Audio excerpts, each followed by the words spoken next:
as far as I'm concerned. Oh, never be a dodo, oh, never be a dodo, oh, never be a dodo, as far as I'm concerned.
Wow, I guess that's a boogie, the life we love to live. And the second one, that's easy. That's all the many more things we have to give. Remember, the third one is the rhythm, and it's still strange yet. And that's just a preview of the things you're gonna get. Look at it.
Man, we're live. That's the song. That's Oh What a Feeling, which is inducted into the Canadian Rock and Roll Hall of Fame. Actually, was February the 8th, correct? And the crowd goes wild. It'll be April the 2nd. April. April 2nd? I think they reserved a spot on February, but they're going to actually put it in April Closer 2nd. to April, yeah. And is there going to be a red carpet event for this? There will on April the 1st. Second. April Fool's Day? He got it, you didn't. Yeah, the information's still coming down the line on that. There's a gala, I think, on the 1st. The induction is on the 2nd. And then I think on the 3rd we're doing a meet and greet in Hamilton. Oh, in Hamilton. Well, You can come. Can I? Sure. I arrive. I don't come. Over. Whoops. Sorry. That sounds like a problem. Guys, like that song. Okay, Canadian Hall of Fame, but to me that song was a big, like a super big, to me, an international hit. Like when I heard that song, and I was in Canada, so I don't know if it was big internationally, but when that song came out, I didn't even know it was Canadian. It just seemed to be a song that was just around, that everybody knew about, that everybody heard. It was just like an archetypal, super huge hit. Did it have legs internationally? Yeah. Actually, excuse me, we did not too bad in England, and we did well in several parts of the States, including Los Angeles. We played the Whiskey a Go-Go because of that.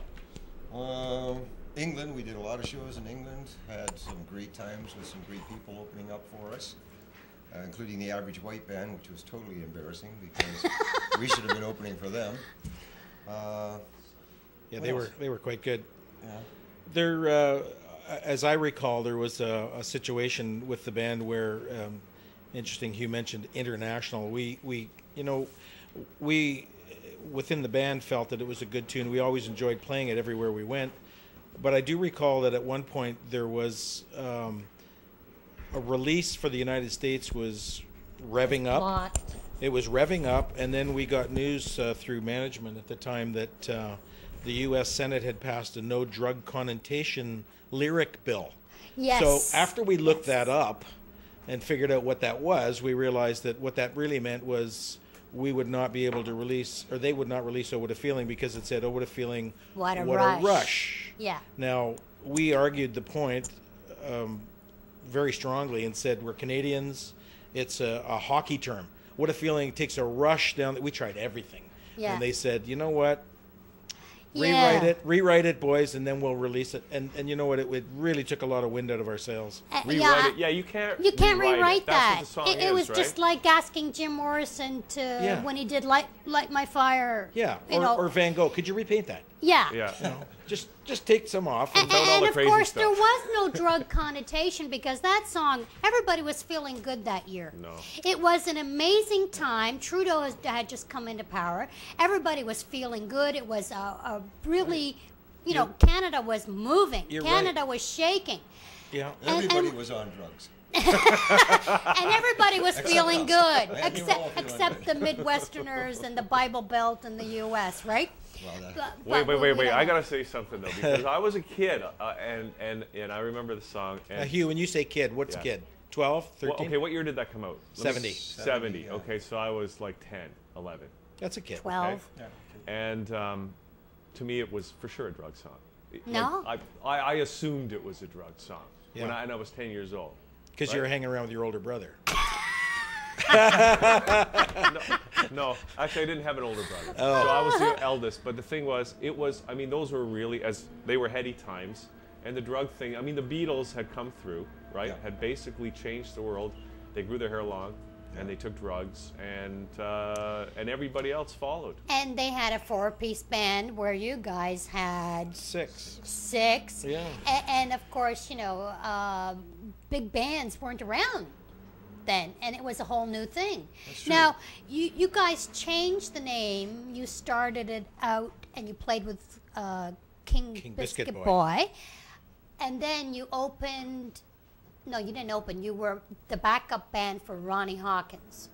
That was before we became Crowbar. Yeah, we were. And I know how you got the name. Well, let's find out how they got the name, Stella. And I'm curious if it's true what I read. Yeah. So I know the quote. Well, we started out as all separate bands. Hawkins had a band. He wanted a new band. He had King Biscuit Boy, Richard Newell, bless him, and he asked Richard to put a band together. So what happened was Ray L. and myself were working in a trio in a strip club in London, Ontario, backing up the girls. And we get the call, would you like to audition for Hawkins? Well, who wouldn't, you know? Yeah. That's like money in the bank going to the Hawkins School of Hard Knocks. You're gonna end up somewhere no matter how good or bad you are. And there's no such thing as bad when you're with Hawkins because he just won't have bad. Anyway, to make a long story short, we ended up in the band. This was before Sonny came along. We played with Hawkins for, I think, a year. We did a lot of big shows, including the Fillmore East in New York, where we opened for Joe Cocker, Mad Dogs and Englishmen. Yeah. And we did the Boston Tea Party and quite a few places. It was really quite an exciting time. We ended up back home after several tours, and we were playing in Hamilton at the Brass Rail, I believe it is, a club. And all the bands used to play there, including The Band, who we were very friendly with at the time. We were in the club. Hawkins come in one night, and he came straight over to us. We were all sitting at a table with Richie York, and I think Frank Davies was there, and a bunch of other influential musical people at the time. And just not even hello or nothing, just, you guys are so crazy, you could fuck up a crowbar in 3 seconds. And we all just went. And then he said, you're fired. Or either that or I quit. I think he said, I quit. And we were just like, oops, sorry. It's totally stunned, eh? We're all like, what? No, You know? but what it says Then we was had to go on and play. Yeah. So what happened was after that, we were out walking about getting some promo pictures taken with Richie and his wife and a few other people. And we were trying to think of a name. And we were all talking and chattering. We got talking about Hawkins and about that night and about what he said. And all, it was almost like it just clicked. It was like, Crowbar. Crowbar! And that's true. That's how it came about. But the way the story reads, you guys were sitting, but apparently the way the story reads and what a lot of people are saying is that you guys were in one of your, had been doing a lot of drinking. And that's why he got mad or something. No, that's what it says, though. I know, but there's so many stories. Oddly enough, very few of us ever drank back then. Like, we weren't drinkers or heavy druggers, nothing. Like, Really? we were still pretty virginal at the thing. We never came out wanting to be rock stars. We were just a band that wanted to play and do some Yeah, nice because things. I never would have joined because I was the youngest one. Oh. Now, what year was that, and how old were you guys? 69, 70, we were early 50s, 60s? No. Well, we're 100 now. Feels like it. We were in our 20s. Yeah. I'm not sure which 20s though. It's, Now, did you guys have the long hair at that point? Well, I don't know. You know how. There's how a about picture of show me that? down in the bottom there. So what year would this have been? 70. 1970, 71. There you go. Let's. I don't think that's on. We're gonna try to get this picture up momentarily, guys. There we go. There you go. Look at that. So this would have been what year? About 70. Yeah, around 70. Rolly's got long hair. I actually have hair. Get off me. Go back. You had lots of Just like you do now. Yeah. Under that hat. What's under your wallet? Yeah, wait, well. wait, it's wrong. You know, There's also a John Roly Gibbard there as well. is, John's hanging over there. Kelly's got the hat on. Ray Alla's in the background, and Joey Charovsky, the Polish member of the band. This is a pretty That's shot. the reformed Crowbar in '79. Was it, Rolly? 79. No, that's still got Joey in it. Yeah. That's Joey. Let's That's Oh, take that a was. look at it. That's Oh, that was 70 for KE32 Yeah, ish that's time. that would be about that 73, one? 73, 74 maybe. That one. I don't know. Kelly's the guy that's got the dates all together. He's He's we're- Mr. Grease. We're chronologically challenged. And you wear your beret like Dominic Troiano used to.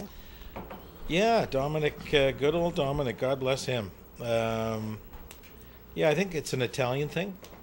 Could be. Because when I turn this hat around, I can drive my daughter wherever she needs to go, and no one messes. No one messes with you? No, and then when I do gigs, I just, Do it that. multifunctional.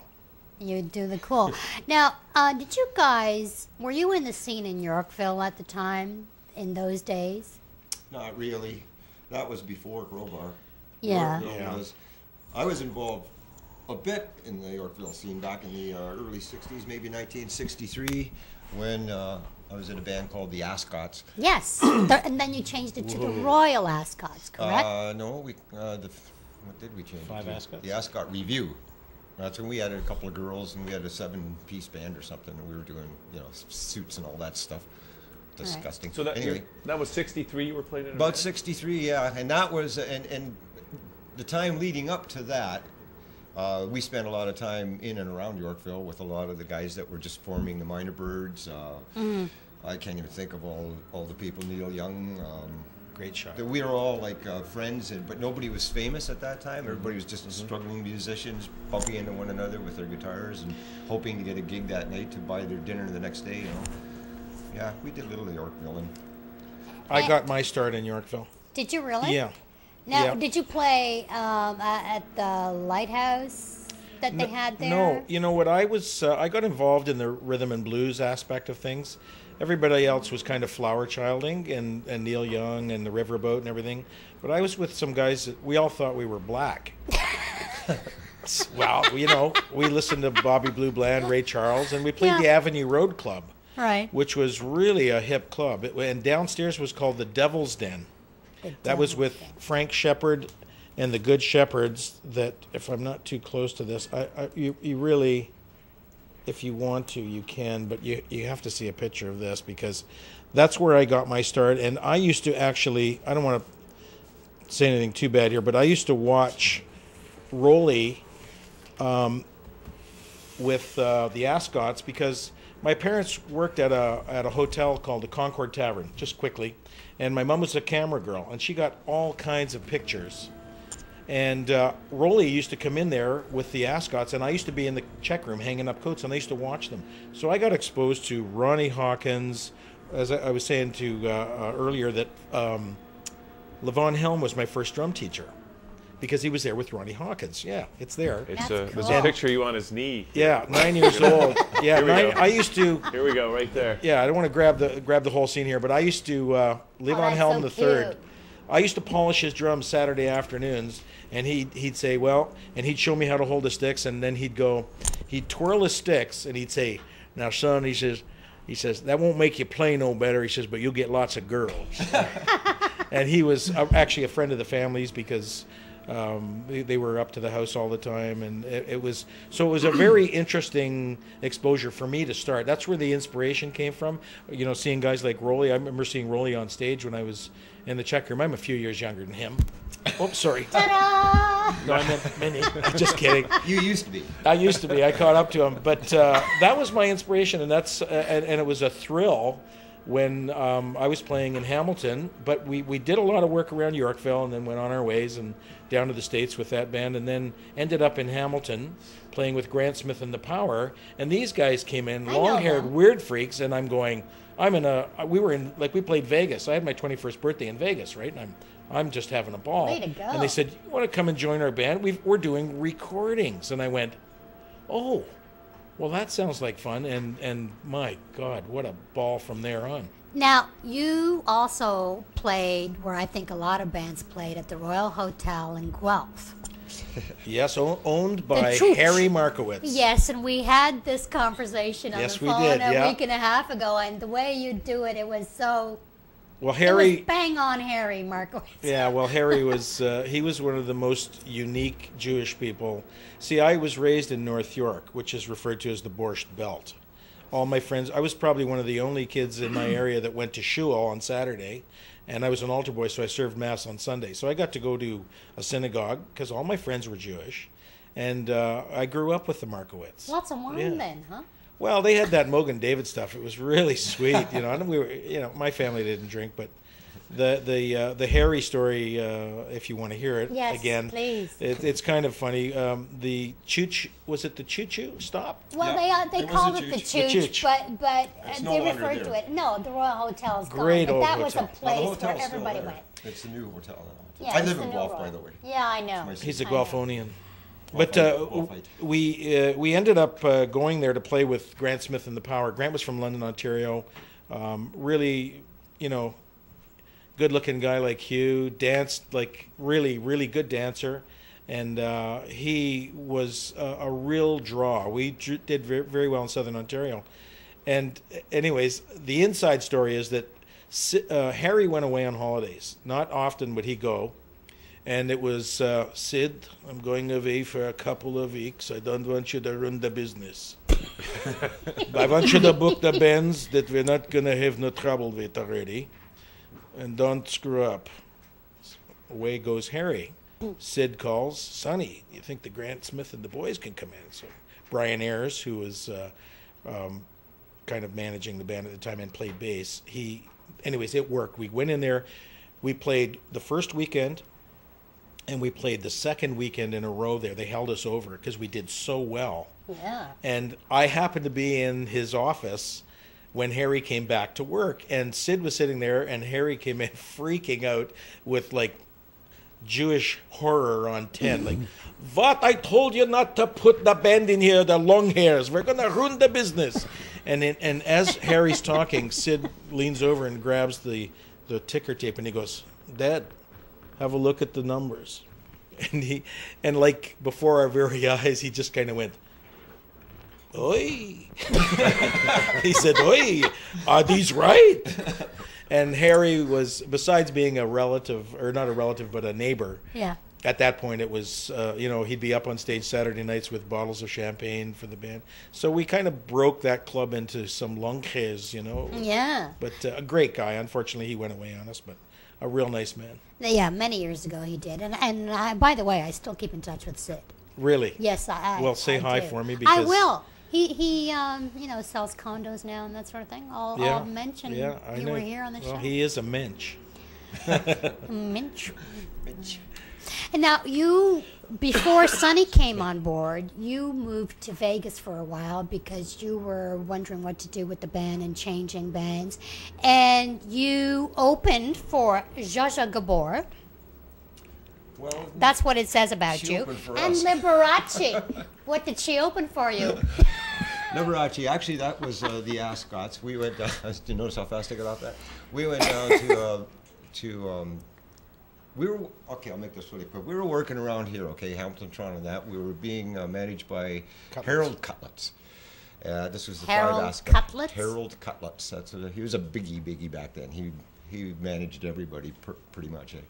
But we were having some kind of conflicts. I can't remember exactly what it was.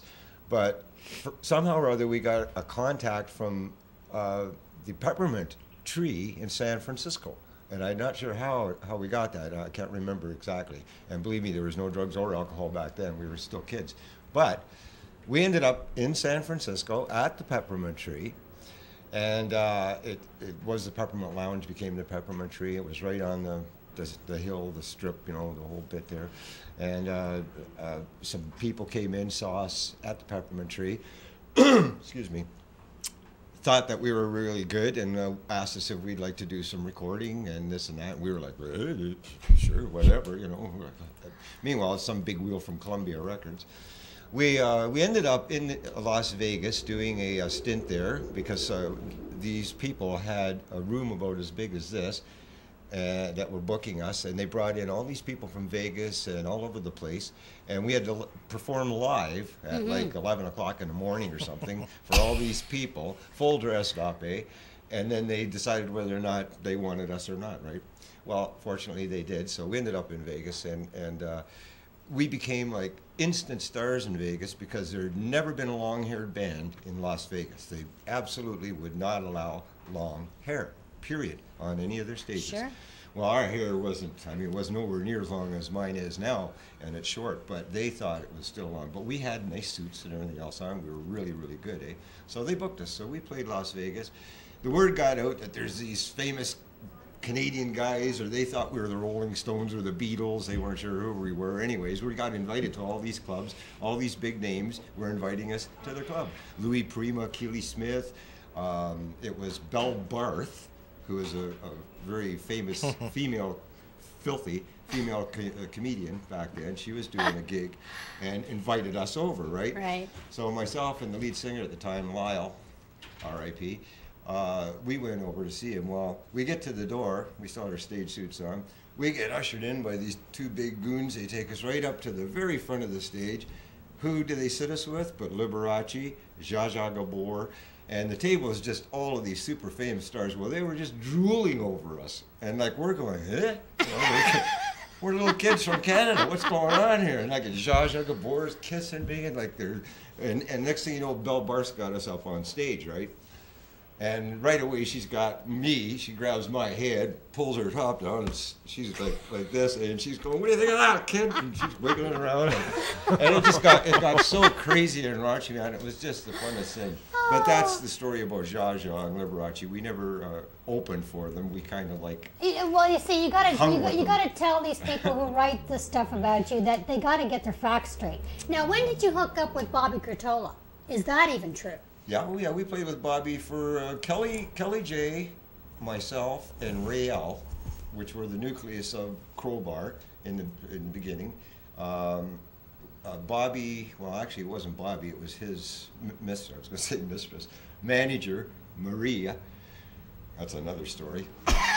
Maria. She hired. She wanted a band to tour with Bobby, right? And I don't know how we ever got connected because it certainly wasn't our type of music, you know. Like, I got nothing against Bobby. He's a great guy. His hairpiece didn't fit quite right all the time, and he was never allowed to be with any girls unless she picked them for him. Oh, it was a very, very strange thing. And that was when Corina came out. No, that was Quite a while before, eh? yeah. Was it before? Yeah, Crowbar hadn't even begun yet, and Kelly.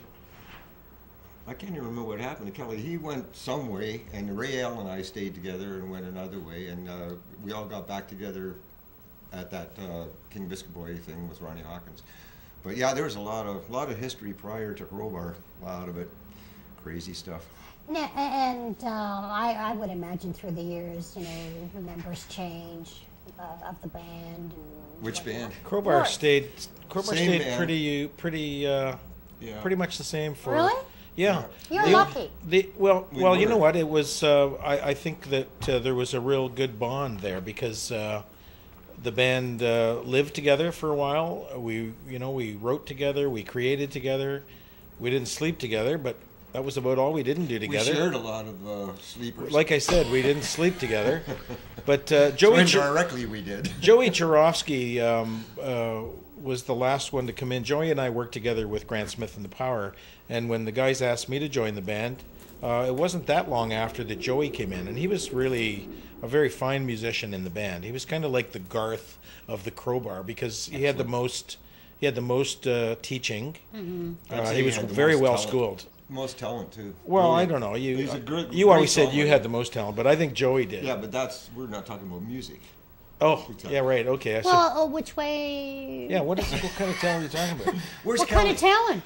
Yeah, We need- where's we need Kelly? Kelly. Is he? I mean, I know it's 3 hours difference. Is it three? No, it's two. Vancouver. He's No, in he's in Calgary. Calgary. Oh, he's in Calgary. I thought he was in Vancouver. Actually, he's in Canmore. Which is on the line, I think. It's near BC. Yeah. It's in the mountains. But Yeah. anyway, I thought he was going to be calling in. Did he forget? Well, I think we were supposed to call him, weren't we? I don't know. I don't know. Kelly, are you out there watching? If you are, give us a call. Well, you know what? Is he maybe coming to town for the Junos? He'll be in for the induction. awards Oh, ceremony. that's right. Yeah. And the award ceremony is in April. April April 1, the 2, and 2nd. 3. Yeah, 1, 2, and 3. it's the Saturday night. that So the can I actual- come? I don't know. We'll see if we can get you tickets. It's pretty tough. You guys work that out after the show. Like, or you guys, if you guys were all here in the same room, the three of you, would you be able to play Yeah. something? You Like, mean like three, as in Kelly. Bass, drums, and Yeah. piano. Sure. yeah. Could Really? you do Oh, What a Feeling? Yeah. I mean, We can do it a cappella. Can you really? No. well, maybe. I mean, we'd love to, if possible, when you're all When in town, Kelly's in town. that would be awesome. Yeah, 'Cause- Kelly is coming in apparently on the Wednesday prior to the Saturday And night. we're rehearsing Tuesday, And we're by the way. rehearsing. Yeah. Tuesday at my Where house. do you So- guys rehearse? At Sunny's. My house in Burlington. Yeah. Burlington. For now. For now. I have two bands, and right now that we rehearse in Guelph. We've got a little rehearsal space all set up and everything. Sunny has a nice big basement that we all get in there. Now, Sonny, were you able to set up that clip with the money? That money clip? Unfortunately, we didn't touch base before you called us in, but all right. I could spot it pretty easily. Okay. Okay. Yeah, Can we We'll- find that clip? Because I'd love to see it. yeah. Yeah. Well, if you could, we'll. It starts. I can give you a quick vibe on it. I don't know if it's. Actually, how much before to you watch. do that, they'll look that up. But I want to ask about because there's apparently a famous picture. I don't think we have it of you guys with Trudeau. Did you guys meet Trudeau at some point? We actually did a tour with him, Yes. if that's possible. We Yes. opened up several shows for him. When he decided to get the 18 vote, Yeah. he wanted to get the kids, and we were the most popular band, I guess, in Canada at the time. However, there's a little story to that, too. I mean, they could have had Anne Murray, they could have had Lightfoot, they could have had, you know, any of the bands that were going, the Guess Who, you know, could have been there. But for- Maggie liked you guys. there was a little rumor going around about an affair prior to her marriage to the Prime Minister with one of the boys in the band, and that's how we ended up getting the gig. So we did do a lot, and it ended up being really a lot of fun. Wait, I think you yada-yada-yada'd over that. Yeah. What do you mean? Oh, Kelly's you mean on that's- hold. Kelly's he's on here? hold. Okay, we got Kelly on the Fantastic. line Bring here. him in. I can finish that story. You can. I got a picture here of Crowbar Yeah. and us somewhere. Okay, all right. Trudeau. Kelly, are you there on the phone? Hello. Hi. Can you see Hey. us? Kelly, are you looking at us? No. That's all right. Turn That's on your okay. television. At least we're talking to you. Yeah, turn on your computer and put in Channel Liquid Lunch because we're live right now and we were waiting for you to call. What's the weather like? It's gorgeous. We're having, well, no, actually, yesterday was gorgeous because we had a Chinook, but today we got snow and it's about 11 below. 11 below. It's warmer Yeah. than that here.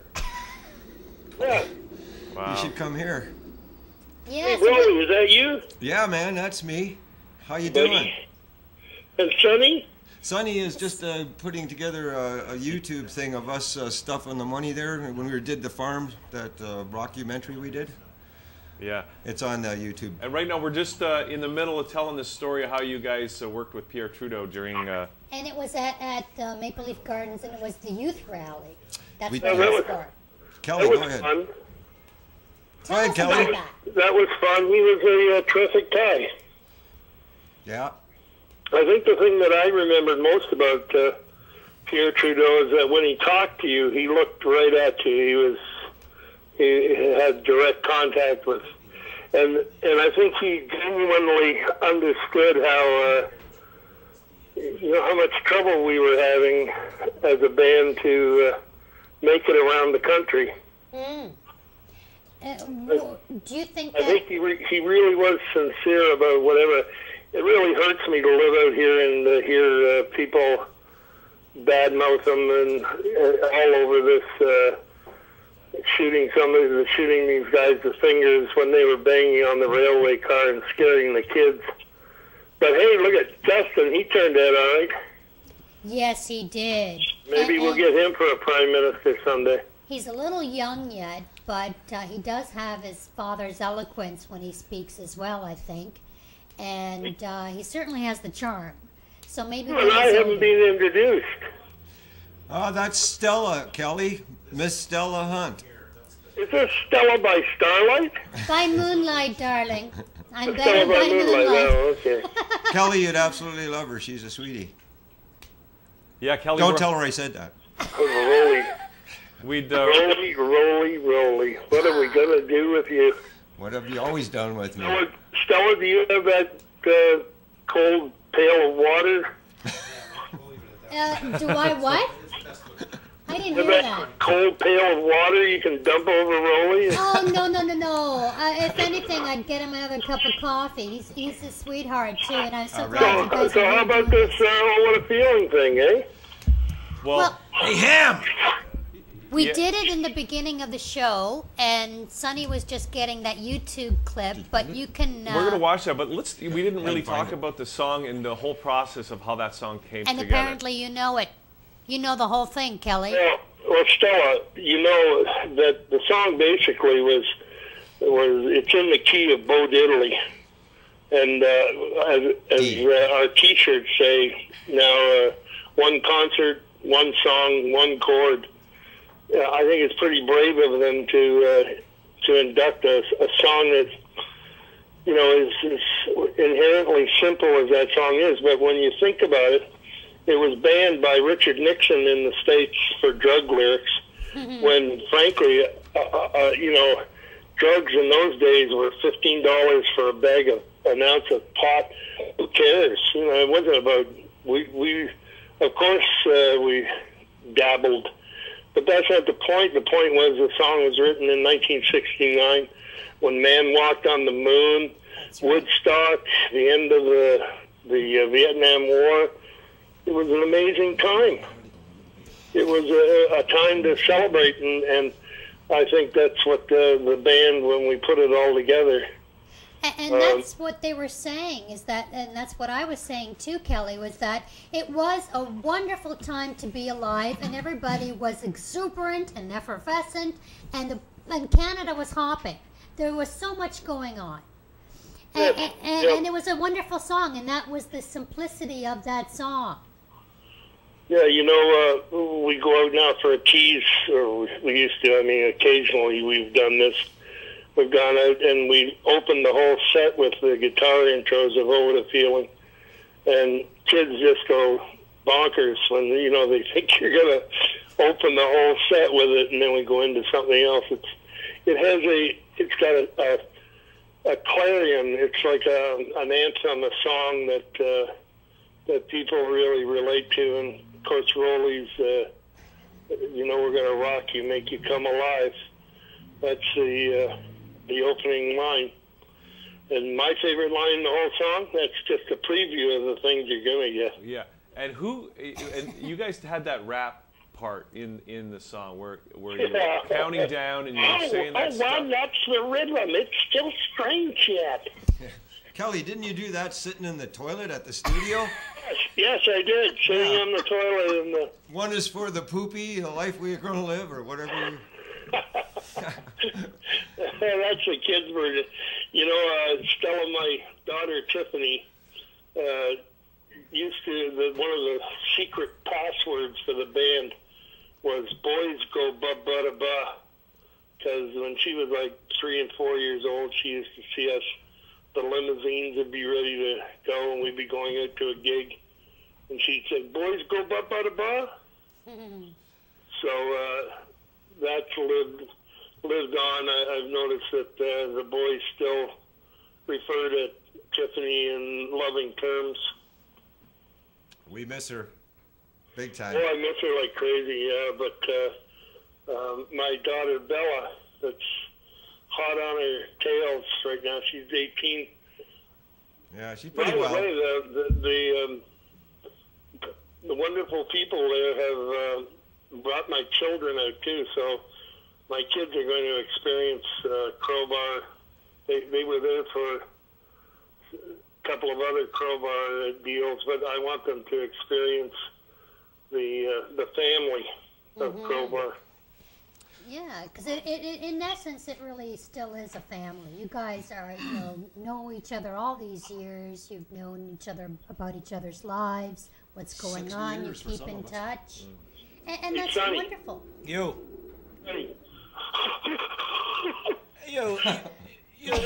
break down for me. You just interrupt Stella. What's the matter for you? Stella wasn't making a statement. God damn it, this is a long distance guy. You know, it reminds me of the Marx Brothers. That's my feeling, my take on it. We had so much fun together at times. Oh Truly. My God. Let me just. Do you remember what we got into this thing where we used to scare each other? And Kelly, I mean, we're grown men, and we'd hide around corners. Not quite. And I had hair on my chest, and Kelly, at different times you never saw anybody jump so high as Kelly. Is that Kelly's right? a big man. He's a big stature, and I could hide around the corner, and at the right time, because we knew our head spaces, I could jump out and go, in a sense, boo. And we'd break into complete fall down laughter because we were always so well in touch with each other. That's along with playing a lot of great gigs. That's what I remember the most. We had so many laughs. My God, it was like almost feeling guilty for laughing so much. But that's what it was about. The parties that we had at Bad Manners. I mean, the fact that we had that beautiful mansion to live in and 25 acres of unspoiled land we used to ride motorcycles around and rehearse in the barn, and we built out a big cake that we jumped out of at Massey Hall. And that was Bad Manners, were that also the name of the album, correct? Yes. And We called the house Bad Manners, and we named the album after it. And where was that? Ancaster. Yeah. Old Mohawk Road. N51 Old Mohawk. Apparently it's a strip mall now, is that right? No. No, it's owned by a lawyer It's still there. in Well, Hamilton, and his beautiful family. well They're lovely, preserved. lovely people, and they've done an incredible job of refurnishing and Taking all the holes out of the wall. That you guys put in? actually, I we was had hill climbs, motorcycle hill climbs up the staircase. And, you know, it was like we used that place. We lived hard there, that's for sure. no kidding. I was just looking at an article this morning before I came into Toronto, and it was from the Hamilton Spectator, and it had a picture of the home on the front page, and it was a before and after. And I didn't get to go. The paper is so fragile, being some 40 years old, that I was afraid to turn the page in case it fell apart. But yeah, I did turn it anyways and looked inside, and it was absolutely not Bad Manners at all. I mean, Did they say anything about us? yeah, for sure. But we couldn't even have afforded some of the carpets that they had on the floor at that time. Yeah, It's funny how a lot of people still send me emails and things, messages about Bad Manners, stories about it. And we could have bought it for $130,000. Back then? Yeah. Yeah. Oh, Yeah, I was the that only would one. have been I was the only wonderful. one at the farm. The guys were all out, and one of the guys, Quantum Mateo from Cronus Real Estate, came up, and he said, "Hey, why you don't talk to the guys? They want to buy the place. They want to sell them. Yeah, we couldn't even afford the rent. And Oh, what I nearly a got shame. thrown out of the band. Oh. Like, guys, let's buy it. No, we got to buy Gene Quantum PAs. Mateo this morning. You what? I just got a message from Gene Quantum Mateo this morning. We still owe him money? His son, Jimmy Quantum wants to Mateo's sell us son, house. Gene. No, he's a big fan. He was at the Leander Boat Club when we played there the last time. Oh yeah. Well, maybe we'll see him on the next time. Is Oh, yeah, you is it bet. the 3rd, I think? April 3rd? Yeah. Was that where That's it's going to be? a good one. Yeah. I think we have a few surprises in store for us. Wouldn't that be nice? I think Hamilton's going to.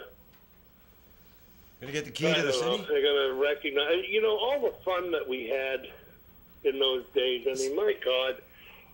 Stop The it! other thing, too, Stella, that you have to realize is that I was probably the least musician in the band. I did the least playing because we had keyboard players like Ricky Bell and Ray Harrison and even Doug Riley played organ on Over the Feeling. Don't forget Joey. Yeah, Joey Chorosky. I mean, we had some brilliant keyboard players. But and I always championed the fact that there wasn't a better group of musicians. That we were as creative as the Beatles and twice as tough as the Rolling Stones.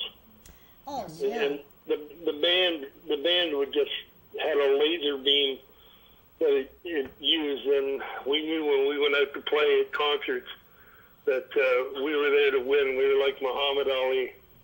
Yeah, we sure rallied. Yeah. You know, I was just telling, actually, before we went on air, I was saying that when I was 15 years old, I used to attend, well, a brief stint at St. Joseph's College. I didn't attend much of it at all. But, and you guys were playing at our high school, and I'm sure there's a lot of people around my age who have similar stories of the high schools you played at and all that. I mean, it was an incredible time. We get all kinds of stuff on the Facebook site, the Crowbar Canada Facebook thing. We've got people coming on by the dozens every day telling us stories about how they sat with Kelly and he autographed this, or they had a beer with Rolly, or you know, they did this or that with the guys in the band. And it's really amazing that all these stories are coming up from 40, 45 years ago of people who actually we were a part of their lives, you know, which every band says, you know, it's such a great thing, but it's really true. But people are affected by music and by the people who make it. You know? And it was their time. I mean, when it's something becomes a part of your life and the time of your life when you're growing up, it sticks with you. Oh yeah. And because music has changed so much today, all that good music from back then is what stays with you forever, and the memories. That's true. And we were real people back then too. Like I mentioned earlier, we had no visions of becoming big stars or like having a hit record or anything. We were just a band, and we were just the same as everybody else. Anybody could come up and visit us at our house. We could come on in. Some people did, and a year later they're still there. Oh, you're still here? Cleaning up the floor one day, and there they are. But we had like friends all over the place because we were just like them. We were never stars ever in the time that we were stars. We just weren't that way. And I find with musicians that is probably like yourselves. That's probably one thing that sticks. You guys are regular people. You're down to earth. You stay there. Yeah. You don't get this diva stuff happening. I don't think we ever got quite that big. Maybe another year if we would have been, our heads might have got a little bigger, but no, I think you did. You used to flick your hair all the time. Yeah, I had enough of it. Well, listen, it's been great to have you guys on. Actually, I really would like to have you on again when Kelly's in town. Yeah, and we play. would love to have you back, and because I think we've just scratched the surface. Yes. And only gotten some of the stories. We'd love to hear "Oh What a Feeling" live, if possible, here at the station. Kelly, can you bring your piano when you come in? Sure. Are you going to come in time for a Wednesday show? Sure. Okay, yeah. So then we can get maybe Johnny in here and Rael and the whole bunch of us and just do a you got room for acapella. 5? Yeah, we just put you guys up here. Can you set drums up and everything? Yeah, we can do that, and we'll. Did you hear that, Kelly? No. Oh, what a feeling! Live on Liquid Lunch. Get a rush! Get a rush! I love the title of your show, Liquid Lunch. Yeah, and we're all sitting here drinking nothing but liquids. Yeah, but sometimes we have maybe we'll, other liquids, other libations. I have seen people drinking beer on your show, and I've seen a couple of and martinis and wine and everything else. Maybe we'll do that when you guys come back into town. So when's the induction again? It's April the 2nd, Saturday, April the 2nd. Leading up until that week, we are going to be in rehearsals. We've got all kinds of stuff to do. There's some parties and all kinds of neat stuff. Hey, tickets available at Ticketmaster. Oh, there are? Okay. Yep. Not for Liquid Lunch, though. They come with us. Do we get any freebies? I don't know about that, but... well, you will. Just say you're with the band. Yeah, I'm with the band. I'm with the band, man. Okay, well, listen, great. Thanks, guys, for coming in today. Thank you We're going to... is there a website or something, or Facebook that you want to tell people about? Yeah, if you want to go onto Facebook, there's a Crowbar Canada Facebook site. Okay. Also, if you look hard enough, you'll find Sonny, John, and Kelly. All of us have Facebook sites. Mm-hmm. Although Sonny isn't very good at keeping his together. His daughter lets him know when he gets messages. And my wife. And his wife. Your wife? All right. His daughter, by the way, is becoming quite the vocalist and star in her own right. So pretty soon he's going to be known for his daughter. Well, Cool. thanks so much, guys. Thank Sonny you. And Yeah. It's been Rory great. And Kelly on the phone, and I think we got some video that we're going to see now. If I could interrupt, Yeah. sorry, Hugh. The video, we could not find... Kelly, we were looking for the NFB one, but are you still there? Rockabye. Yeah, Rockabye. The one we picked out there because we saw it was the Tutu Mama. Was that... what show was that? Who's Kenny TV? Rogers. That was Kenny Rogers. It wasn't Keith. It wasn't Keith Hamster, right? Yeah. Was it Keith Hampshire or Kenny Rogers? Do you remember? Yeah, it was Kenny Rogers, yeah. It was Great. Kenny Rogers in the It's first Tutu edition. Mama, and it's a great recording, and it's a great video. I can't wait to see it. Fantastic. So let's watch this now. Thanks again. Thank you you very guys. much. Thank you. We just scratched the surface. Thank you so much for coming in. So let's... Bye, Stella. Bye, darling. Maybe we'll meet you when you come back into I town. hope so. Oh, yeah, you'll love her. Okay, great. Here's the What video. about me? Phone me, Kelly. We'll be back in a couple of minutes with Hang on for a second. Zoe Moo and Lydia Wolf. We'll be right back. Thatchannel.com.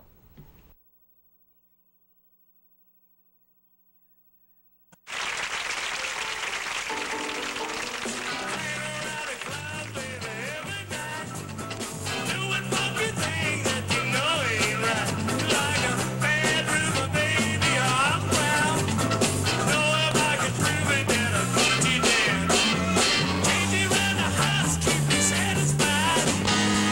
You do falling on the right side.